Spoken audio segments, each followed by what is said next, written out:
On the morning of July 28, 2013, security cameras at a mobile station in Newtown, Connecticut, United States, recorded Robert Hoagland, born 1963, a local chef and property appraiser, buying a map along with fuel for his wife's car.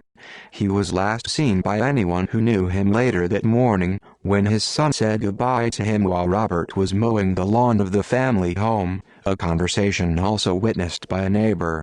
He failed to show up for work the next morning or pick up his wife when she returned home from an overseas trip that afternoon.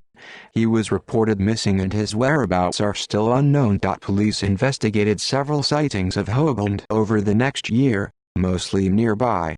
Tips also placed him in Southern California and South Carolina. Neither they nor the alleged sightings yielded any trace of him. Theories about his disappearance range from foul play, possibly connected to his son's drug problems, to an attempt to start a new life. The case has been featured on an episode of the investigation Discovery Channel series Disappeared.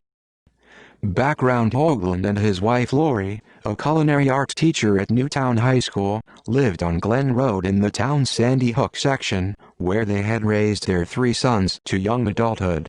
The couple had at one point separated for 2 years, but later reconciled. Lori Hoagland says they had begun planning their retirement. Robert and Lori's 24-year-old son, Max Hoagland, had a history of problems with drug addiction. Earlier in 2013, he had been in rehabilitation. Robert left his restaurant job for a position in a friend's law firm to better help his son with his recovery. He also worked as a real estate appraiser. Robert and Lori had talked about going on a hiking trip with Max on the Appalachian Trail that summer as part of that effort. In July, Lori went on a 2-week trip to Turkey with some friends. She and Robert regularly exchanged email while she was away. The week before her return, 2 of the family's laptop computers were stolen. Robert came to believe that Max had taken them to either sell or exchange in order to obtain drugs, and sent an email to Lori apologizing for having let it happen. Investigators later learned that he had traveled to an abandoned industrial building in Bridgeport to confront some men they described as Max's associates over the theft, which Max had said they were responsible for. On July 25, $600 was withdrawn from one of the family's bank accounts. Disappearance: Robert and Lori spoke briefly by phone on the evening of July 27, confirming his plan to pick her up upon her return from Turkey at John F. Kennedy International Airport in New York City 2 days later. Early the next morning, he went out in his wife's Volkswagen Golf to buy bagels for breakfast at a local bakery, then stopped at a mobile station on Churchill Road, U.S. Route 6 and Connecticut Route 34 near Interstate 84 to get gas. Security cameras inside recorded him paying for the fuel and also buying a map of the eastern United States at 6:45 a.m. It was the last documented evidence of his presence anywhere. Upon Robert's return home, he and Max had breakfast. After the meal, Max said later, his father paid some bills and played Scrabble online for a while. Around 10 or 11 a.m., his father went out to mow the lawn. While he was doing so, Max went out in the Golf, telling his father he expected to be back a few hours later. A neighbor also told police he saw the 2 talking on the lawn. The next day, Robert was not at the airport when Lori arrived around 4 p.m. She tried calling both their home and his cell phone, but got no answer at either. She assumed that he was in traffic on his way there and his phone's battery was dead. This happens with him frequently. She later said she did not initially return to Newtown, instead going to a relative's home nearby. She learned from another phone call, to Robert's boss's wife, that he had not shown up for work that morning. When she did make it home on July 30th, she found her husband's phone, keys, passport and prescription high blood pressure medications in the house, but not him. The mower he had been using had been returned to its usual storage location, and the loafers he had been wearing when he went on his morning shopping trip, his preferred summertime footwear, were also in the house, as was his other pair. Robert's dirty clothes were in the laundry. His Mini Cooper was still parked in the driveway. The Golf was still absent, and she presumed he might have had some other reason to leave for a short term.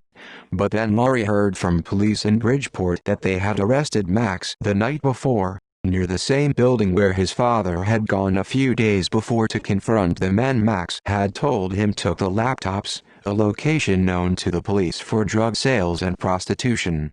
Since the area is clearly posted, he was charged with third-degree criminal trespass, a misdemeanor. Max Hoagland told them he had gone there in the Golf to buy drugs, and that he had his mother's permission to use it. She told the Bridgeport police that he did not, and they held him on $2,500 bond. However, Max did not know where Robert might have gone. Investigation. The Hoaglands also let the National Park Service rangers know, on the theory that Robert might have gone on his own to hike the Appalachian Trail. Along with friends of the family, they printed up and distributed flyers with Hoagland's picture, and worked to bring media attention to the case. The Newtown police looked into the case as well, and soon learned of the events before Robert's disappearance, such as the confrontation in Bridgeport and the cash withdrawal. A week after his disappearance, his information was entered into the National Missing and Unidentified Persons System database. About August 6, Laurie found her husband's wallet and the keys to his car, hidden under a doll on a chair in their bedroom. She said later that this led her to change her original theory that her husband had left voluntarily to include the possibility that he might have been abducted. Around that time, Max pled guilty to the trespassing charge in Bridgeport and was released from jail. Police questioned the two men he said had stolen the laptops, but could not establish any link to the disappearance. Max also denied any knowledge of his father's whereabouts. Laurie later said his arrest was unconnected to Robert's disappearance. Police also looked online. On his work computer, he was found to have searched several times on an address in Rhode Island, but no connection was found to his disappearance when it was investigated. A similar search on his home computer was frustrated due to a program, which he had apparently downloaded and installed a month before his disappearance, that allowed the user to delete all records of searches and results. In the fall, Laurie and volunteers searched wooded areas in and around Sandy Hook. Police brought in search dogs as well. The Newtown police used sonar to search Lake Zor along the Housatonic River on the edge of town in September. None of these efforts turned up any trace of Robert. Laurie said these searches were about eliminating possibilities.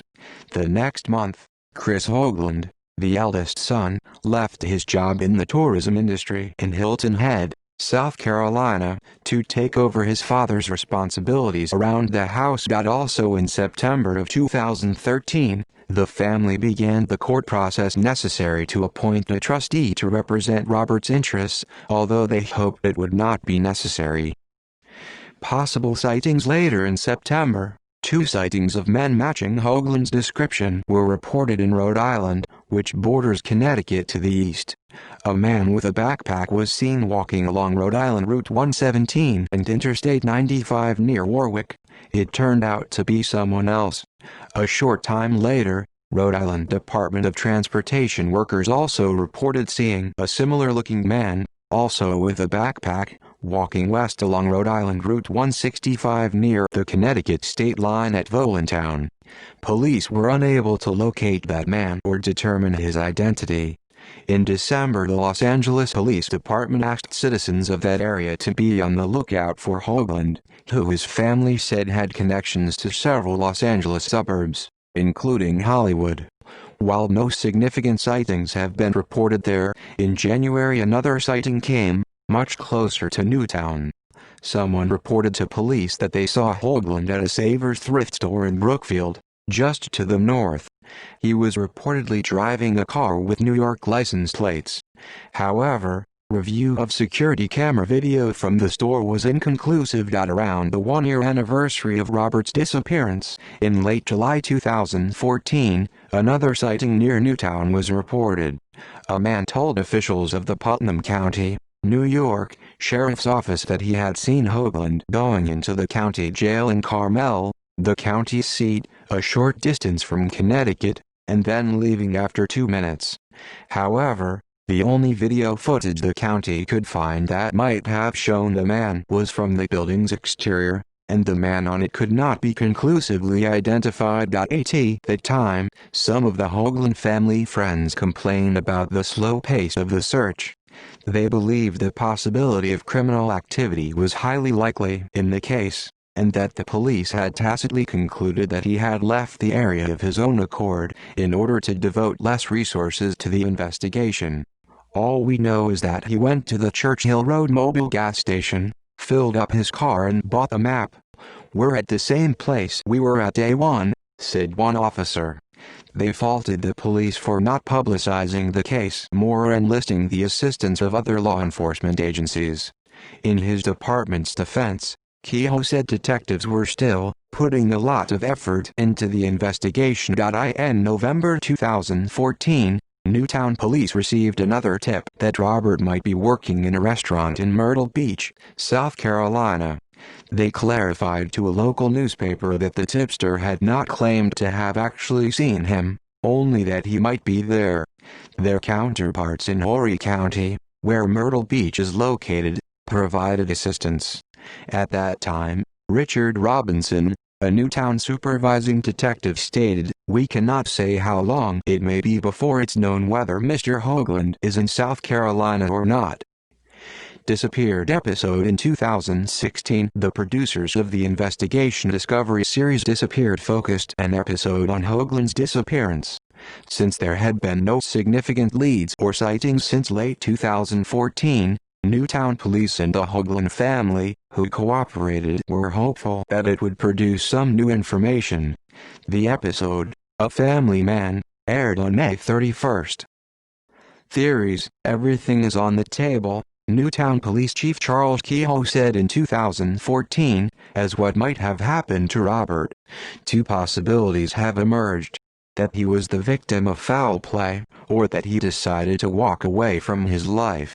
The evidence suggests both, and neither has emerged as more likely. Since Lori discovered her husband's wallet and keys hidden in their bedroom, she has come to believe foul play is a stronger possibility. She believes the, still unaccounted for, $600 to be an odd amount to withdraw if he was planning to disappear. This amount was more than could be withdrawn at an automatic teller machine, yet nowhere near enough to live on for an extended period. Concerning their earlier separation, she stated, if he wanted out of the marriage, all he would have had to say is that he wanted out of the marriage. But that was not remotely where we were. His son Chris also finds it unlikely that his father left wearing neither pair of his loafers, the only shoes he ever wore. Lori says she believes it is possible that, where his children were concerned, Robert could have made someone feel scared enough to do him harm in return. "I've seen him chase people down the street with baseball bats," she told the Danbury News-Times. Family and friends also do not believe he would have walked away from his children so readily. "I don't believe he just left," says Lori.